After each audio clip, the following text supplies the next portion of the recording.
Hi நண்பர்கள் அனைவருக்கும் வணக்கம். நான் உங்கள் செல்வா. நம்ம போன வீடியோவில் பெருந்தலைவர் காமராஜர் ஐயாவை பற்றி ஒரு வீடியோ போட்டிருந்தோம். அந்த வீடியோவில் வந்து ஒரு 2 முக்கியமான பாயிண்ட் மறந்துட்டேன். டிஎன்பிசியில் அந்த கொஸ்டின் வந்து அடிக்கடி கேட்பாங்க. காமராஜர் ஐயா கொண்டு வந்த திட்டத்தின் பெயர் என்னன்னு கேட்பாங்க. அது ஆன்சர் வந்து கே பிளான் திட்டம். 2வது கொஸ்டின் மதிய உணவு திட்டத்தை கொண்டு வந்தவர் யாருன்னு கேட்பாங்க. அது நம்ம பெருந்தலைவர் காமராஜர் ஐயா. வாங்க இன்றைக்கி வீடியோக்குள்ளே போவோம். இது நம்ம எடுத்துக்கொண்ட தலைப்பு பாஞ்சாலங்குறிச்சி ஆட்சி செய்த ஆங்கிலேயரை எதிர்த்து போரிட்ட ஒரு வீரமிகு தலைவர் வீரபாண்டிய கட்டபொம்மனை பற்றி அந்த வீடியோவில் பார்க்க போகிறோம். அவர் 1760 ஜெகவீரபாண்டிய கட்டபொம்மன் என்பவருக்கும் ஆறுமுகத்தம்மன் என்பவருக்கும் மகனாக பிறக்கிறாரு. தன்னுடைய 30வது வயதில் 1790 வந்து பாஞ்சாலங்குறிச்சிக்கு வந்து ஆட்சி பொறுப்பேற்கிறாரு கட்டபொம்மன். அவருடைய தந்தை வந்து உடல்நலக்குறைவால் 1790 மரணம் அடைஞ்சிறாரு. தன்னுடைய அரச பதவியை வந்து தன்னுடைய மகனான கட்டபொம்மன்ட்ட ஒப்படைச்சிட்டு அவர் இறந்துடுறாரு. இவர் பாஞ்சாலங்குறிச்சி ஆட்சி செய்யும்போது அந்த மக்கள் எல்லாருமே நல்லா இருக்காங்க. ஆங்கிலேயருக்கு இவருக்கு எந்த பிரச்சனையும் இல்லை, நல்லபடியாக போய்கிட்டு இருக்கு. மக்களுக்கும் ஆங்கிலேயருக்கும் ஒரு சுமூகமான உறவு தான் போய்கொண்டு இருந்திருக்கு. எந்த பிரச்சனையும் இல்லாமல் அமைதியாக போய்கிட்டு இருந்திருக்காரு கட்டபொம்மன். இவர் 1798 ஆங்கில கிழக்கிந்திய கம்பெனி நம்ம ஆற்காடு பிரதேசத்தை ஆட்சி செய்த நம்ம ஆற்காடு நவாப் என்பவர்கிட்ட நீங்கள் வந்து பாளையக்காரர்கிட்ட வரி வசூல் பண்ணணும் அப்படின்னு ஒரு உத்தரவு போடுறாங்க.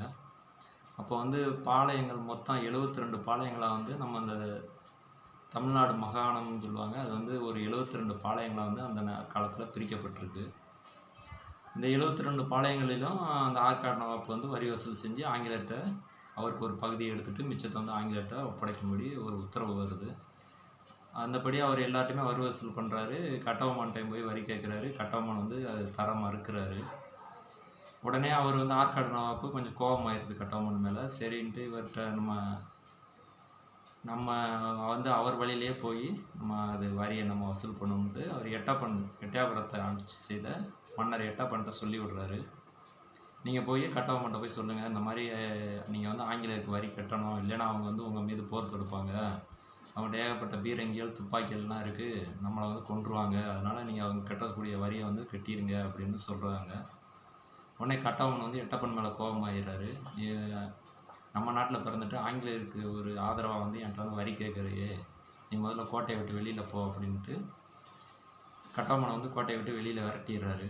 உடனே கட்டபொம்மன் கோபம் அடைஞ்சு அவர் எட்டப்பனை வெளியே விரட்ட அவருக்கு ரொம்ப எட்டப்பன் வந்து ஒரு ஆத்திரத்தில் என்ன பண்ணுறாரு, போய் ஆங்கிலேயத்தை போய் கட்டபொம்மனை பற்றி இல்லாதது சொல்லாதெல்லாம் பொய்யெல்லாம் சொல்லிடுறாரு.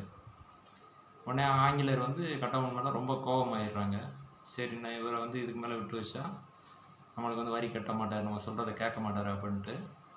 அப்போ அந்த பாளையங்களுக்கெலாம் வரி வசூல் பண்ணுறாங்கல்ல, அவங்களுக்குலாம் ஒவ்வொரு ஏரியாவுக்கும் ஒவ்வொரு கலெக்டரை வந்து நியமிச்சிருப்பாங்க.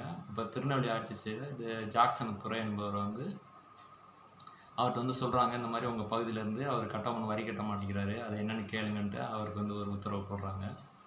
இன்னும் ஜாக்சன் துறை என்ன பண்ணுறாரு, 1798 அக்டோபர் 18 கட்டபொம்மனை வந்து நீங்கள் நேரில் வந்து என்னை சந்திக்கணும் அப்படின்ட்டு ராமநாதபுரத்தில் வந்து சந்திக்கணும்னு ஒரு கடிதம் லெட்ரு எழுதுகிறாரு. சரின்ட்டு கட்டபொம்மன் என்ன பண்ணுறாரு, இவரை சந்திக்கிறக்காண்டி ராமநாதபுரத்துக்கு வர்றாரு. இவர் ராமநாதபுரத்துலேருந்து என்ன பண்ணிடுறாரு, ஜாக்சன் துறை வந்து ஸ்ரீவில்லிபுத்தூருக்கு கிளம்பி போயிடுறாரு. முதல்ல குற்றாலத்துக்கு போயிடுறாரு. உடனே இவர் கட்டபொம்மனை பின்தொடர்ந்து குற்றாலம் போகிறாரு. அங்கேயும் அவரை பார்க்க முடியலை. மறுபடியும் குற்றாலத்துலேருந்து அவர் வந்து ஸ்ரீவில்லிபுத்தூர் வந்துடுறாரு. சரின்ட்டு இவரும் பின்னாடியே ஸ்ரீவில்லிபுத்தூர் வர்றாரு. அங்கேயும் அவரை வந்து சந்திக்கிறதுக்கு மறுத்துடுறாரு இந்த ஜாக்சன் துரை என்பவர். இவர் கட்டபொம்மனை எப்படியாவது அலைய விடணும் அப்படின்ட்டு அவருக்கு ஒரு எண்ணம், நம்ம சொல்கிறத கேட்க மாட்டேங்கிறார்ல அப்படின்ட்டு இவருக்கு ஒரு எண்ணம் இருந்ததுனால அவரை சந்திக்கிறதுக்கு விருப்பப்படலை ஜாக்சன் துரை. கடைசியாக இது என்ன பண்ணுறாங்க, 1798 செப்டம்பர் 19 வந்து ராமநாதபுரத்தில் மறுபடியும் சந்திக்க சொல்லி கூப்பிட்றாரு. உடனே கட்டபொம்மனும் வந்துடுறாங்க. கட்டபொம்மன் ஊமத்துறை செவத்தையா எல்லாருமே அவருடைய கோட்டைக்கு வந்துடுறாங்க. அவர் ராமநாதபுரத்தில் உள்ளே உட்காந்துருக்காரு ஜாக்சன் துரை. அப்போ சரி, கட்டபொம்மன் வர செய்தி வந்து அவருக்கு வந்து சொல்லப்படுது. உடனே அவர் என்ன சொல்கிறாரு, தன்னுடைய பக்கத்தில் இருக்க நாற்காலியெல்லாம் எடுத்து அப்புறப்படுத்திடுங்க அப்படின்னு சொல்கிறார். ஏன்னா அவருக்கு வந்து நம்ம உட்காந்து பேசணும், கட்டபொம்மன் வந்து நம்ம முன்னாடி நிற்கணும் அப்படின்ட்டு ஒரு இதான ஒரு கேரக்டரில் அவர் வந்து அப்படி செஞ்சுருந்துருக்காரு.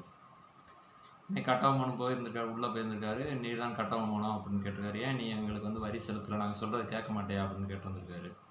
உடனே கட்டபொம்மனை ஏற்கனவே எங்கேயும் அலைய விட்டாரா, அந்த கோவத்தில் இவருக்கு கூட கொஞ்சம் கோபமாயிடுச்சு. உடனே தான் அந்த கோவத்தில் ஒரு டைலாக் பேசுவார். நீங்கள்லாம் படத்தில் பார்த்துருப்பீங்க. அஸ்தி கிஸ்தி உனக்கு ஏன் கட்ட வேண்டும் வரி, வயலுக்கு வந்தாயா ஏற்றம் இறைத்தாயா, இல்லை நடவு நட்டாயா, இல்லை எங்களுக்குள்ள பெண்களுக்கு மஞ்சள் அரைத்தாயா, மாமனா மச்சானா அப்படின்னு ஒரு டைலாக் பேசுவார். அவர் அந்த உள்ளத்துலேருந்து அவருடைய ஒரு கோவத்தில், ஆங்கில மேல கோவத்தில் அந்த வசனம் பேசுவார். அது இன்னமும் அந்த வசனங்களை மக்கள் வந்து மறக்க முடியாத அளவுக்கு அந்த வசனம் இன்னமும் பேர் போய்கிட்டு இருக்கு. அந்த அளவுக்கு வந்து பேசவும் அவர் வந்து உடனே கோவமாயிறார் ஜாக்சன் துரை. உடனே 2 பேருக்கும் அவங்கயே சண்டை வந்துடுது. இங்கே உள்ளே நடக்கிற பிரச்சனையை வந்து வெளியில் இருக்க ஊமத்துறை சிவத்தியா கேட்குறாங்க. அப்போ ஏதோ பிரச்சனை வந்ததுன்ட்டு அவங்களும் என்ன பண்ணிடுறாங்க, டக்குன்னு உள்ள கோட்டைக்குள்ளே வந்து இந்த ஜாக்சன் துறைக்கும் இவங்களுக்கு சண்டை வந்துடுது. அதில் ஆங்கில தளபதி கிளார்க்குங்கிறவரை வந்து இவங்க வந்து வெட்டி சாய்ச்சிடுறாங்க.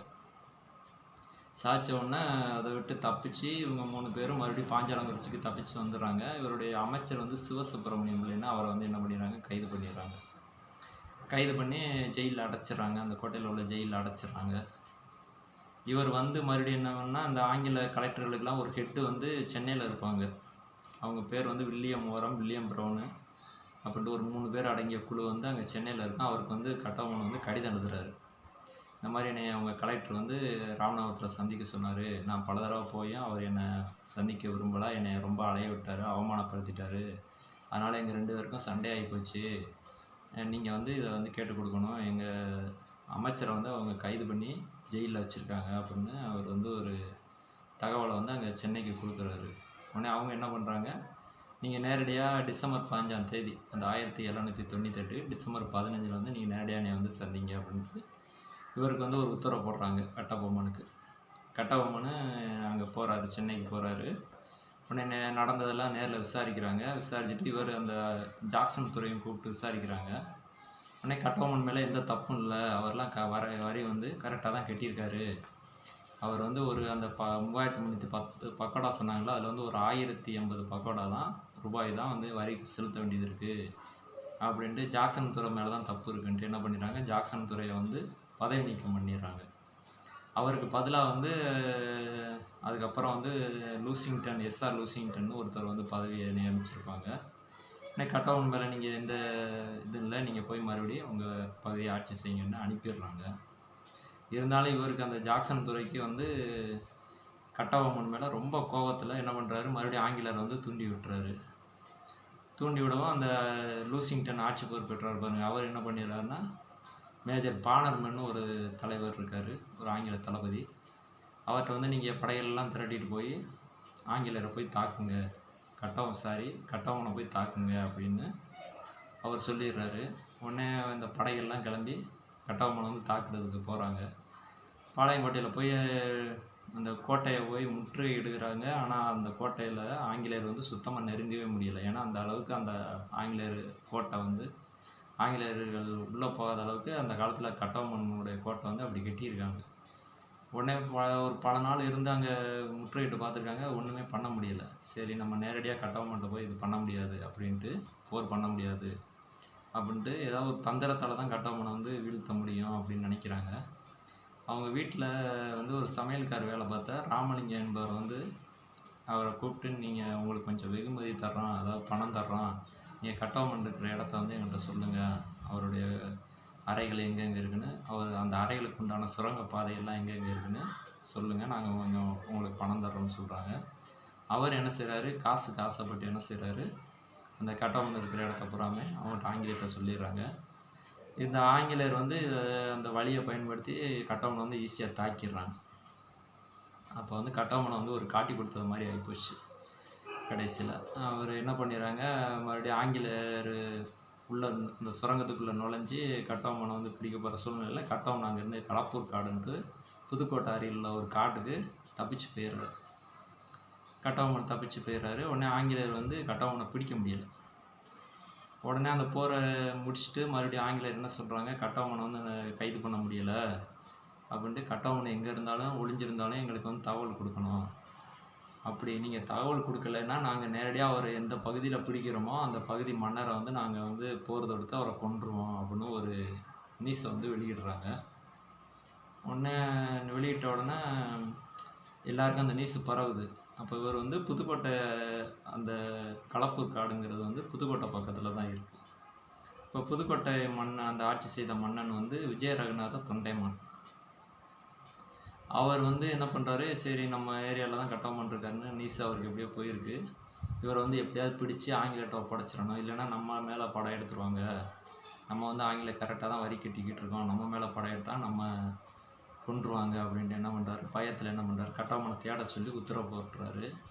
உடனே அவருடைய வீரர்கள் எல்லாருமே கட்டபொம்மனை தேடுறாங்க அந்த களப்பூர் காட்டில். ஒரு நாள் நைட்டு கட்டபொம்மன் தூங்கிட்டு இருக்கும்போது போய் கட்டபொம்மன் நேரடியாக எல்லாருமே சுற்றி வளைச்சிடுறாங்க. வளைச்ச உடனே இவர் அந்த இதில் வந்து புதுக்கோட்டை மன்னனும் அங்கே போயிருக்காரு. போன உடனே இவர் கட்டபொம்மன் தூங்கிட்டு இருக்கும்போது சுற்றி வளைச்சிடுறாங்க. உடனே திடீர்னு எழுந்திரிச்சு நீங்கள் எல்லாம் யாருன்னு கேட்குறாரு.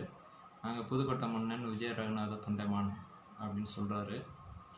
உடனே எதுக்கு வந்திருக்கீங்கன்னா, நான் உங்களை பிடிச்சி ஆங்கிலேயர்கிட்ட கொடுக்க போகிறோம் அப்படின்னு சொல்கிறோன்னே கட்டபொம்மனுக்கு ரொம்ப வருத்தப்படுறாரு. நம்ம நாட்டில் பிறந்துட்டு இவங்க எல்லாருமே ஆங்கிலேயருக்கு ஒரு ஆதரவாக நம்மளை பிடிச்சி கட்டபொம்மன்ட்ட இது ஆங்கிலேயர்கிட்ட கொடுக்கணும்னு சொல்கிறான்னு கட்டபொம்மன் ரொம்ப வருத்தப்படுறாரு. உடனே அவர் கட்டபொம்மன் ரொம்ப ஒரு மனசு வருத்தத்தில் என்ன சொல்கிறாரு, நீங்கள் வந்து நீங்களும் சரி எட்டப்பனும் சரி இங்கே இருந்துட்டு என்னையவே காட்டி கொடுத்துட்டீங்க ஆங்கிலேயர்கிட்ட அப்படின்னு ரொம்ப வருத்தப்படுறாரு.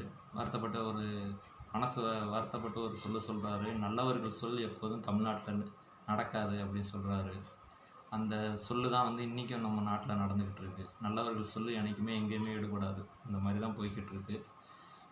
அப்படி என்ன பண்ணிடுறாங்க, மறுபடியும் சரின்ட்டு கட்டபொம்மனை பிடிச்சி கொண்டு போய் ஆங்கிலேயர்கிட்ட ஒப்படைச்சிடுறாங்க. ஒப்படைச்சின்னா அவங்க அந்த திருநெல்வேலிக்கு அருகில் கயத்தாறுங்கிற இடத்துக்கிட்ட போய் கூப்பிட்டு போயிடுறாங்க கட்டபொம்மனை. அங்கே கூப்பிட்டு போய் இந்த ஒரு புளிய மரம் அங்கே இருந்திருக்கு, அதுக்கிட்ட நிற்க வச்சு ஆங்கிலேயர் என்ன பண்ணியிருக்காங்க, நீ செஞ்சதெல்லாம் குற்றம்னு ஒத்துக்க, அவனை விட்டுறோம் அப்படின்னு சொல்லி கட்டபொம்மன்ட்ட சொல்கிறாங்க. அவருக்கு வந்து அதாவது மன்னிப்பு கேட்க சொல்கிறாங்க. அதுக்கு கட்டபொம்மன் மன்னிப்புலாம் கேட்க முடியாது, நீங்கள் என்ன தண்டனை கொடுமை எனக்கு கொடுத்துக்கங்க அப்படின்னு சொல்கிறாரு. உடனே என்ன பண்ணுறாரு, ஆங்கிலேயர் ரொம்ப கோபமடைஞ்சு கட்டபொம்மன் வந்து நீங்கள் இவரை வந்து தூக்கில் போடுங்க அப்படின்னு சொல்லிடுறாங்க. உடனே கட்டபொம்மன் அது கொஞ்சம் கூட ஒரு இதே நினைக்கல, நம்மளை கொன்றாங்களே அப்படிலாம் அவன் நினைக்கல. உடனே அந்த தூக்கு கயிறுக்கு முன்னாடி போய் நின்றாரு.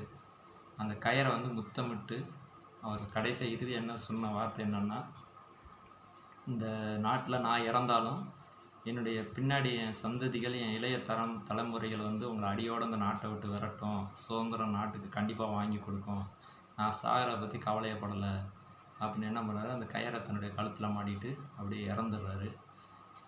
இவர் இறந்தது அந்த பகுதி மக்களுக்கு ரொம்ப ஒரு வருத்தத்தை உண்டு பண்ணிச்சு. இதைத்தான் நம்ம ஐயா சிவாஜி கணேசன் ஐயா அவர்கள் வீரபாண்டிய கட்டபொம்மன் ஒரு படம் எடுத்திருப்பார். அந்த படத்தில் வந்து அந்த படம் வந்து அதிக நாள் ஓடி வெற்றி விழா கொண்டாடினதுனால தன்னுடைய சொந்த செலவில் வந்து அந்த கட்டபொம்மன் இறந்த இடத்துல வந்து ஒரு மணிமண்டபம் கட்டினார். அது ஐயா சிவாஜி கணேசன் ஐயா இறந்த பிறகு இப்போ அந்த மணிமண்டபம் வந்து நம்ம அரசாங்க பொறுப்பேற்று அரசாங்க பொறுப்பில் வந்து அது செயல்பட்டுக்கிட்டு இருக்குது. இன்றைக்கும் மக்கள் வந்து கட்டபொம்மனை வந்து ஒரு தெய்வமாக நினச்சி இன்றைக்கும் அவரை வந்து எல்லாருமே ஒரு சாமியாக கும்பிட்டுக்கிட்டு இருக்காங்க. அப்படி ஒரு வீரமிகு தலைவர் தான் நம்ம கட்டபொம்மன் ஐயா. இந்த ஸ்டோரி பிடிச்சிருந்துச்சுன்னா லைக் பண்ணுங்கள், ஷேர் பண்ணுங்கள், கமெண்ட் பண்ணுங்கள். பாய்.